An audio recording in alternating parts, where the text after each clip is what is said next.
Bonjour les amis, bienvenue sur CYP Stories. Abonnez-vous à cette chaîne pour découvrir des histoires incroyables. N'oubliez pas d'aimer et de laisser un commentaire. Entrons dans le vif du sujet. La ville animée de Lagos servit de décor à la vie de Chijioke Obayama, fils privilégié du chef Obayama, un homme d'affaires renommé dont le nom avait du poids dans les cercles politiques et sociaux. Chijioke mena une vie d'excès, la fortune de son père amortissant ses frasques insouciantes. Beau, charmant et arrogant, il passait ses journées à assister à des fêtes somptueuses et à vanter le nom de sa famille pour obtenir ce qu'il désirait. Son attitude contrastait fortement avec celle d'Odayab, la colocataire que le chef Obayama avait prise sous son aile des années auparavant. Odayab était une jeune femme calme et réservée, connue pour ses manières impeccables et son dévouement à ses devoirs. Orpheline très jeune, elle avait grandi dans la gratitude envers le chef Obayama, le traitant comme une figure paternelle. Cependant, son attitude pragmatique la mettait souvent en conflit avec Chijioke, qui la considérait comme une simple nuisance. Malgré sa position subalterne au sein de la famille, Odayab imposait le respect au chef Obayama. Son esprit vif et son intégrité lui valaient une place particulière dans son cœur, et lui confiait souvent des responsabilités bien au-delà de son rang. Chijioke, cependant, n'appréciait pas l'admiration que son père portait à Odayab. Son habitude de dénoncer ses écarts de conduite, comme ses sorties nocturnes ou l'absence de ses rendez-vous avec son père, ne faisait qu'accroître son mépris pour elle. Odayab, quant à elle, considérait qu'il était de son devoir de protéger la maison du chef Obayama, même si cela impliquait des conflits avec Chijioke. Leur relation était une véritable poudrière de ressentiments inexprimés, prête à exploser à tout moment. C'était une soirée tranquille lorsqu'Odayab surprit Chijioke en train d'introduire clandestinement 2 escort girls dans la maison. Il entra d'un pas nonchalant, défiant quiconque de l'interroger. Odayab, cependant, ne fut pas impressionné. Déterminée à maintenir l'ordre dans la maison, elle le confronta. « C'est la maison de ton père, pas un bordel », dit-elle sèchement, la voix assurée malgré son cœur battant. Chijioke esquissa un sourire narquois, la frôlant, ses invités à sa suite. Le lendemain matin, elle rapporta l'incident au chef Obayama, qui convoqua Chijioke pour une sévère réprimande. La déception du vieil homme le blessa profondément, mais Chijioke masqua sa culpabilité sous la colère. Pour lui, l'intervention d'Odayab était une trahison impardonnable. Ce soir-là, Chijioke coinça Odayab dans la cuisine, le visage rouge de rage. « Pour qui te prends-tu » gronda-t-il. « Tu n'es qu'une servante. Reste à ta place. » Odayab, sans se laisser décourager, tint bon. La dispute dégénéra rapidement, les mots se transformant en insultes. Lorsqu'Odayab le traita de honte pour son père, quelque chose en Chijioke se brisa. Il la frappa au visage, la faisant chanceler. Le bruit de la gifle résonna dans la maison, attirant l'attention du chef Obayama, qui se précipita à l'intérieur et trouva Odayab effondré sur le sol, le visage en larmes. La cruauté de son fils le mit en colère, et sur-le-champ, il décida d'infliger un châtiment qui changerait leur vie à jamais. La décision du chef Obayama fut rapide et inflexible. « Tu épouseras Odayab », déclara-t-il d'une voix froide et définitive. Les protestations de Chijioke furent immédiates, mais son père le fit taire d'un seul cri. « Vous respecterez sa dignité, ou vous perdrez tout. Chaque centime, chaque bien. Tout lui reviendra. » Le monde de Chijioke s'est effondré face à cet ultimatum. L'idée de perdre son héritage lui était insupportable, mais celle d'épouser une femme qu'il méprisait lui semblait tout aussi scandaleuse. Pris entre son orgueil et sa cupidité, il accepta à contre-cœur, même si son ressentiment couvait sous la surface. Odayab, quant à elle, était dévastée. Elle ne souhaitait surtout pas être liée à un homme qui la méprisait, mais elle n'avait pas son mot à dire. Les jours précédant le mariage furent tendus et gênants. Chijioke évitait complètement Odayab, passant la plupart de son temps hors de la maison. Le jour du mariage arriva, ce fut une cérémonie sombre. Il n'y eut pas de célébration grandiose, seulement une petite réunion de la famille proche. Odayab portait une robe simple, son visage dénué de la joie que l'on attend d'une mariée. Chijioke se tenait à ses côtés, raide, croisant à peine son regard. Le chef Obayama les observait avec un mélange de tristesse et d'espoir, priant pour que cette union enseigne à son fils les valeurs qu'il semblait avoir oubliées. Le jour du mariage passa comme un éclair, davantage marquée par la tension que par la célébration. Odayab et Shijiok restèrent assis en silence durant la brève cérémonie, leur visage exprimant une soumission impassible. Les invités chuchotaient entre eux, spéculant sur les circonstances qui avaient conduit à une union si particulière. L'expression sévère du chef Obioma étouffa toute remarque ouverte, mais l'atmosphère était chargée de jugement. Tandis que le couple échangeait ses vœux, les mains d'Odayab tremblaient, tandis que la voix de Shijiok était dénuée de sincérité. C'était une union par nécessité, et non par amour, et tous les présents pouvaient le constater. Cette nuit-là, Odayab s'installa dans la spacieuse chambre principale, mais Shijiok lui fit clairement comprendre qu'elle n'était pas la bienvenue. Il jeta une couverture sur le canapé et déclara « Ceci est ton espace, celui-ci est le mien. Ne le franchis pas. » Odayab hocha la tête en silence et se retira de son côté de la pièce. Elle passa la nuit à fixer le plafond, se demandant comment sa vie avait pu prendre une telle tournure. Shijiok, lui aussi, restait éveillé, les pensées mêlées de colère et de confusion. Malgré son ressentiment, une pointe de culpabilité l'envahissait pour la façon dont il l'avait traité. Mais ce sentiment était passager, enfoui sous des couches de fierté et d'amertume. Les jours qui suivirent furent pour le moins misérables. Shijiok s'efforçait d'ignorer Odayab, la traitant comme un fantôme dans leur maison commune. Il mangeait en silence, quittait la maison sans un mot et rentrait tard le soir. Lorsqu'il parlait, c'était pour échanger des remarques laconiques et hostiles. Odayab, déterminé à préserver sa dignité, se concentrait sur ses tâches ménagères, espérant éviter toute confrontation inutile. Pourtant, malgré tous ses efforts, Shijiok trouvait le moyen de l'humilier, que ce soit en se moquant d'elle devant les visiteurs ou en la laissant se débrouiller seule lors des réunions de famille. Malgré cette hostilité, Odayab refusa de se plaindre au chef Obayama. Elle savait que le cœur de l'aîné était lourd d'inquiétude, et elle ne voulait pas alourdir son fardeau. Au lieu de cela, elle trouvait du réconfort dans de petits gestes de gentillesse, comme s'occuper du jardin ou aider les jeunes employés dans leurs tâches ménagères. Peu à peu, elle commença à se faire une place dans cette nouvelle vie, même si la froideur de son mari pesait lourdement sur son moral. Mais sous sa tranquille détermination se cachait l'espoir qu'un jour Shijiok la verrait telle qu'elle était. Son mépris pour Odayab devint public, et il ne fit aucun effort pour le cacher. Lors d'une réception organisée par l'un des associés du chef Obayama, Shijiok flirta sans vergogne avec une autre femme, riant bruyamment et ignorant Odayab, assis tranquillement dans un coin. Des murmures circulaient dans l'assemblée, les participants s'interrogeant sur les tensions de leur mariage. Odayab supporta l'humiliation en silence, son sang-froid ne vacillant jamais. Plus tard dans la soirée, alors qu'ils rentraient chez eux, elle le confronta. « Pourquoi prends-tu plaisir à me faire honte ?» demanda-t-elle doucement. Shijiok ricana, le regard Freud. « Parce que tu n'es rien pour moi ?» répondit-il. « Tu as été forcé de faire partie de ma vie, et je ne te considérais jamais comme mon égal. » Le cœur d'Odayab se serra à ces mots, mais elle refusa de pleurer devant lui. Le chef Obayama, bientôt informé du comportement de Shijiok, convoqua son fils pour un avertissement sévère. « Tu ne déshonoreras pas cette famille, dit-il fermement. Et tu ne déshonoreras pas Odayab. » Shijiok, impénitent, affirma qu'il n'avait jamais souhaité ce mariage. Mais la déception de son père fut plus profonde qu'il ne l'avait imaginé. La valeur d'un homme se mesure à la façon dont il traite ceux qui dépendent de lui, déclara le chef Obayama. En ce moment, tu te montres indigne de tout ce que je t'ai donné. Bien que Shijiok ait rejeté ces paroles en apparence, elles restèrent gravées dans son esprit longtemps après la fin de la conversation. Il commença à ressentir le poids de la désapprobation de son père, même si son orgueil l'empêchait de l'admettre. Un mois après sa dispute avec son père, sa santé commença à décliner. Tout a commencé par des maux de tête et de la fatigue, qu'il a pris pour du stress. Mais bientôt, son état s'est aggravé.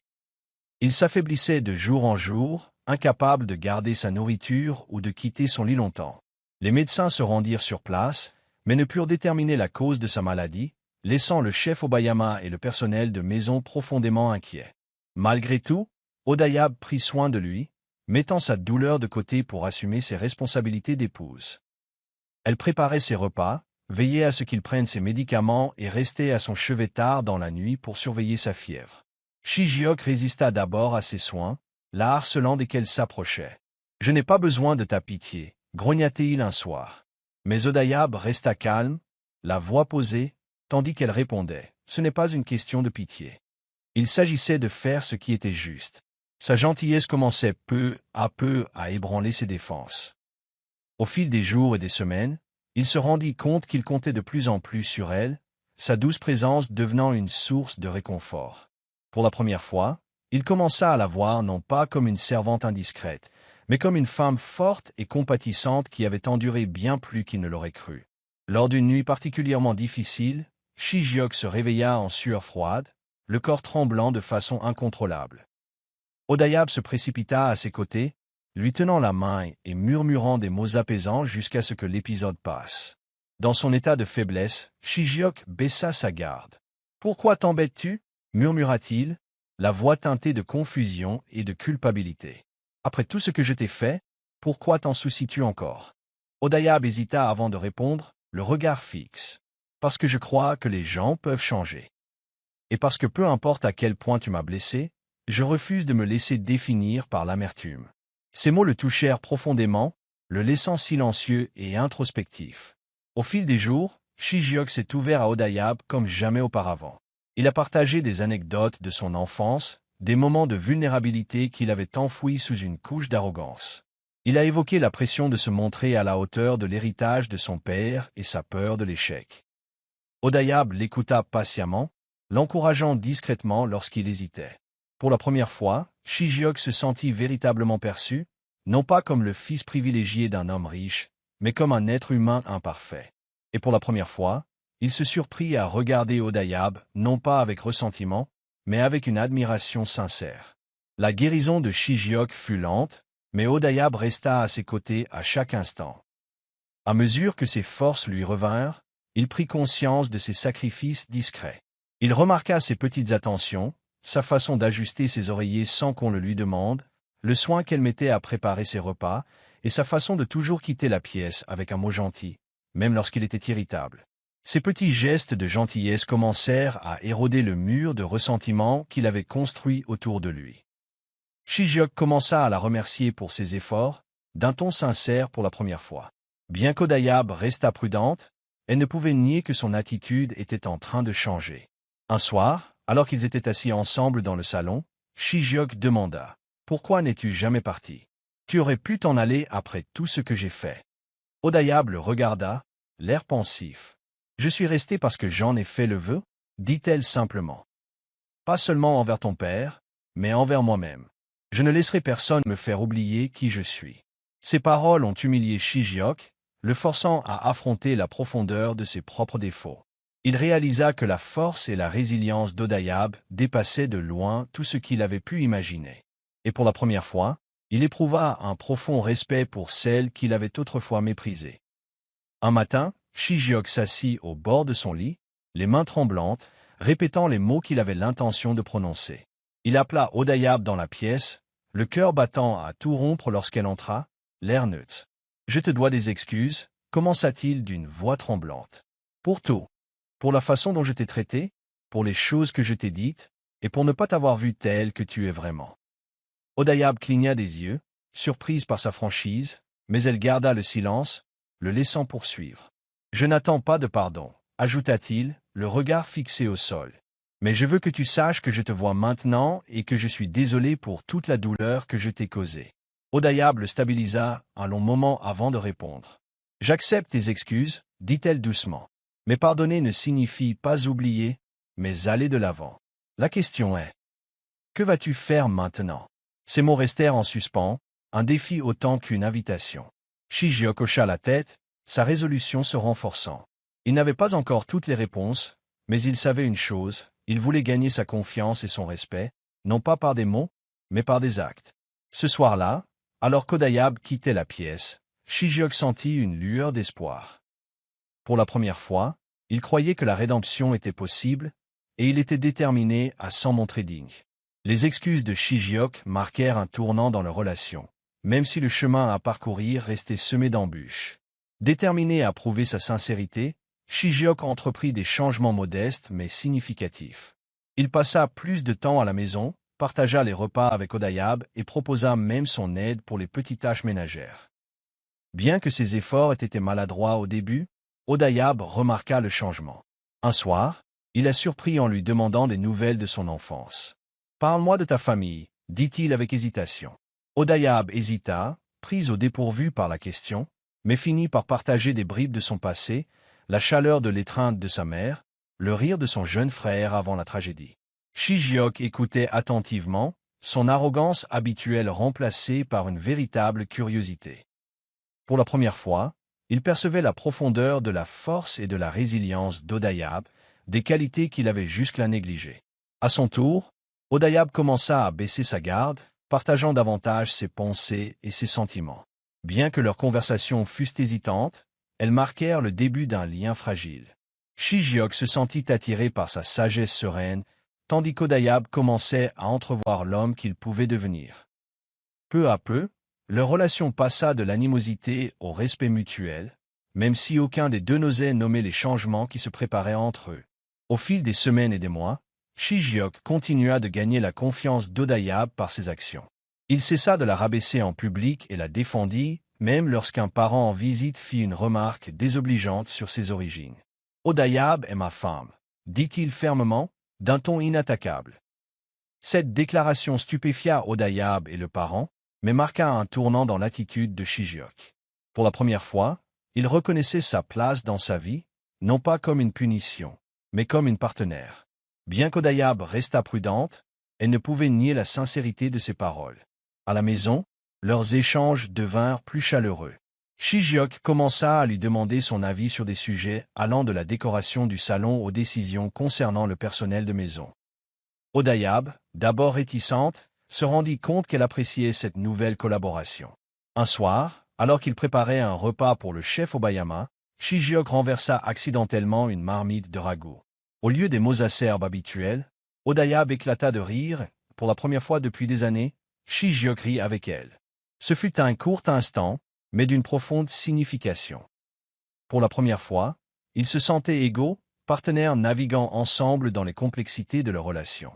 Alors que leur relation commençait à s'améliorer, un nouveau défi surgit. Un vieil ami de Shijiok, Emika, lui rendit visite à l'improviste, apportant avec lui un tourbillon de mauvaises influences.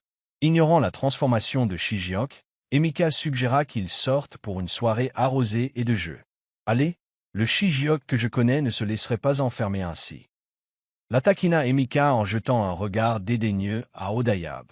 Shijiok ressentit une pointe d'irritation, mais hésita. L'espace d'un instant, le vieux Shijiok, téméraire et libre d'esprit, sembla refaire surface. Odayab l'observa en silence, l'air indéchiffrable, tandis qu'il se débattait avec sa décision. Après un long silence, Shijiok se tourna vers Emika. « Je ne suis plus cette personne, » dit-il fermement. « J'ai des responsabilités maintenant, et je ne les prends pas à la légère. » Emika ricana, mais Shijiok tint bon, sa détermination inébranlable. Après le départ d'Emika, Shijiok se tourna vers Odayab, incertain de sa réaction. « Merci, » dit-elle simplement, la voix teintée de soulagement et d'admiration. Ce soir-là, assis ensemble dans le salon, Shijiok réalisa à quel point il avait changé. Pour la première fois, il éprouva de la fierté, non pas pour sa richesse ou son statut, mais pour l'homme qu'il était en train de devenir. Le chef Phobioma, ravi des progrès de leur mariage, suggéra une visite au village ancestral de la famille afin de renouer avec leurs racines. Au début, Shijiok hésitait à quitter le confort de la ville. Mais Odayab, désireuse d'en savoir plus sur son héritage, l'encouragea à partir. « Il est important de comprendre d'où l'on vient, » dit-elle. À contre-cœur, Shijiok accepta et le couple se rendit ensemble au village. Le voyage fut long et fatigant, mais la beauté sereine de la campagne laissa Odayab émerveillée. Elle s'émerveilla des champs à perte de vue, des marchés animés et de la chaleur des villageois qui les accueillirent comme des membres de la famille. Pour Shijiok, cette visite fut une leçon d'humilité. Constater les origines modestes de sa famille lui rappela les valeurs que son père avait tenté de lui inculquer. Il présenta Odayab à ses proches âgés, qui l'accueillirent à bras ouverts, leur gentillesse sincère contrastant fortement avec le jugement dont elle était souvent l'objet en ville. Au fil de leur séjour au village, Shijiok et Odayab se sont rapprochés, partageant des moments de calme sous les étoiles et écoutant les histoires de leurs ancêtres. Ce voyage a marqué un tournant dans leur relation, consolidant leurs liens et leurs perles. tant d'apprécier davantage la vie qu'ils construisaient ensemble. De retour à Lagos, le lien forgé lors de leur visite au village s'est renforcé. Shijiok se surprit à apprécier la compagnie d'Odayab, la recherchant non seulement pour des raisons pratiques, mais aussi pour le simple plaisir de sa présence. Il admirait sa résilience, son intelligence et la force tranquille qu'elle dégageait dans tout ce qu'elle entreprenait. Un soir, alors qu'ils étaient assis ensemble dans le jardin, Shijiok se surprit à lui confier des pensées qu'il n'avait jamais partagées avec personne. « Tu me donnes envie de m'améliorer », admit-il d'une voix basse mais sincère. Odayab le regarda, son regard cherchant la moindre trace d'hypocrisie. N'en trouvant aucune, elle sourit, un geste modeste mais sincère qui lui réchauffa le cœur. Odayab, elle aussi, se sentit plus tendre envers Shijiok. Elle voyait l'homme qu'il était en train de devenir, un homme qui apprenait à privilégier l'intégrité à la fierté. Même si elle hésitait à appeler cela de l'amour, elle ne pouvait nier l'affection grandissante qu'elle ressentait pour lui. Leurs moments ensemble se prolongeaient, emplis de rires partagés et de conversations enrichissantes. Pour la première fois, Odayab s'autorisait à imaginer un avenir où leur mariage ne serait pas une punition, mais un partenariat. Et pour la première fois, Shijiok commençait à voir Odayab non seulement comme sa femme, mais comme celle qu'il voulait à ses côtés pour le restant de ses jours. Le lien grandissant entre Shijiok et Odayab devint évident pour tous les membres de la famille, y compris le chef Obayama, qui observa la transformation avec une fierté discrète. Pour la première fois, Shijiok s'intéressa activement à l'entreprise de son père, demandant conseil et participant aux réunions. Odayab, avec son intelligence vive et son sens du détail, apportait souvent des éclairages qui impressionnaient père et fils.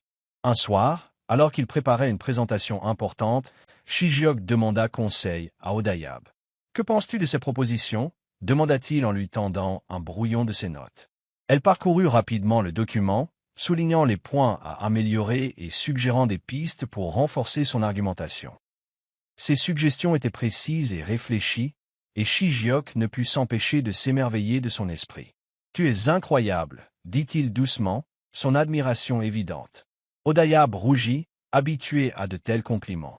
Ensemble, ils ont travaillé tard dans la nuit, leur collaboration étant fluide et efficace. Le lendemain, la présentation de Shijiok a été un succès retentissant, lui valant les félicitations de son père et des membres du conseil d'administration. Plus tard dans la soirée, alors qu'ils célébraient leur victoire autour d'un dîner, Shijiok apportait un toast à Odayab. « À ma femme », dit-il chaleureusement, le véritable cerveau derrière la victoire d'aujourd'hui. Odayab sourit, le cœur gonflé d'un mélange de fierté et d'affection.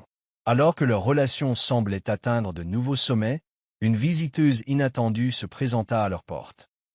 L'ex-petite amie de Shijiok, Neka, revint, affirmant avoir une affaire en suspens avec lui. Neka, une femme belle et rusée, avait autrefois été le centre du monde de Shijiok. La voir maintenant réveilla en lui des émotions contradictoires. Odayab, d'apparence calme, ressentit une pointe d'insécurité en observant les tentatives de séduction de Neka pour raviver leur ancienne relation. « J'ai changé, Neka », dit Shijiok fermement en s'éloignant d'elle.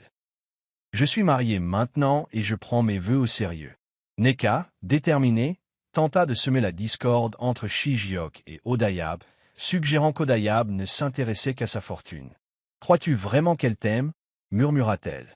Mais Shijiok, à la surprise et au soulagement d'Odayab, rejeta les insinuations de Neka. « Odayab m'a montré ce que sont le véritable amour et la loyauté, » dit-il. « Quelque chose qu'on ne pourrait jamais faire. » Ces paroles, bien que dures, ne laissaient planer aucun doute. Neka partit, vexé, et Shijiok retourna auprès d'Odayab, s'excusant du dérangement. « Tu m'as prouvé ta loyauté à maintes reprises, » dit-il en lui prenant les mains. « Il est temps que je fasse de même pour toi. » Leur lien étant plus fort que jamais, Shijiok et Odayab décidèrent de collaborer sur un projet communautaire dans leur village ancestral. Le chef Obioma parlait depuis longtemps de son rêve de construire une école pour les enfants défavorisés, mais le projet avait été retardé faute de temps et de ressources. Shijiok et Odayab ont pris l'initiative de mener le projet à terme, unissant leurs efforts pour lever des fonds et superviser la construction. Odayab, forte de son expérience dans l'éducation, a joué un rôle clé dans la conception du programme, tandis que Shijiok a mis à profit ses relations pour obtenir financement et permis. Le projet les a rapprochés, passant de longues heures à réfléchir et à résoudre des problèmes. La passion d'Odayab pour cette cause a inspiré Shijiok, qui a commencé à comprendre l'importance d'utiliser ses privilèges pour le bien commun. Alors que l'école approchait de son terme, le couple a organisé une petite cérémonie pour remercier les villageois de leur soutien. Côte à côte, ils ont pris conscience du chemin parcouru, non seulement dans leur relation, mais aussi en tant qu'individus. Pour la première fois, Shijiok éprouva un profond sentiment d'utilité. Il savait que c'était en grande partie grâce à Odayab. Elle avait non seulement transformé sa vie, mais lui avait aussi donné une raison d'être fier de lui. Un soir, alors qu'il marchait main dans la main dans le village, Shijiok s'arrêta brusquement. « Odayab, dit-il d'une voix empreinte d'émotion. J'ai quelque chose à dire. » Elle se tourna vers lui, l'air curieux. « J'ai été un imbécile, commença-t-il d'un ton sérieux. J'ai passé tellement de temps à t'en vouloir, à te reprocher des choses qui n'étaient pas de ta faute. Mais en vérité, tu as été ma plus grande bénédiction. » Il marqua une pause, rassemblant son courage. « Je t'aime, Odayabi. Je ne te mérite pas, mais je te promets de passer le reste de ma vie à essayer d'être l'homme que tu mérites. » Odayab, bouleversé par sa confession, sentit les larmes lui monter aux yeux.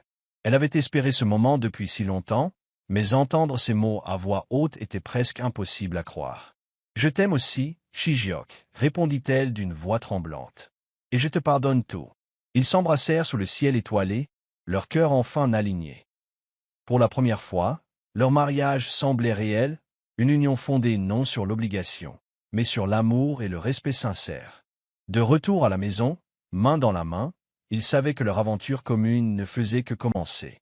De retour à Lagos, Shijiok et Odayab ont entamé une nouvelle vie ensemble, avec un objectif et un engagement renouvelés.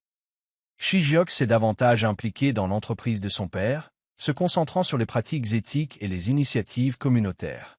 Odayab, quant à elle, a mis à profit sa nouvelle influence pour défendre l'autonomisation et l'éducation des femmes, devenant ainsi un modèle. Ensemble, elles formaient une équipe puissante, leur amour et leur partenariat inspirant tous ceux qui les entouraient. Le chef Obayoma, témoin de leur transformation, était on ne peut plus fier. « Vous avez tous deux prouvé que l'amour ne dépend pas du point de départ, mais de l'étendue de l'amour, dit-il un soir, la voix pleine d'émotion. » Au fil des ans, Shijiok et Odayab construisirent une vie remplie d'amour, de rire et de sens. Ils accueillirent leur premier enfant, un garçon qu'ils prénommèrent Obayoma, en hommage à l'homme qui les avait réunis. Leur maison devint un lieu chaleureux et accueillant, où amis et familles se réunissaient pour célébrer les joies de la vie. Avec le recul, Shijiok s'émerveillait souvent du chemin parcouru. Odayab, autrefois la compagne qu'il avait méprisée, était devenu l'amour de sa vie et le cœur de sa famille. Et dans ses yeux, il avait trouvé non seulement la rédemption, mais aussi la promesse d'un avenir plus radieux que ce qu'il avait imaginé. Merci d'avoir regardé. N'oubliez pas d'aimer et de vous abonner. Déposez également un commentaire et activez la notification de publication.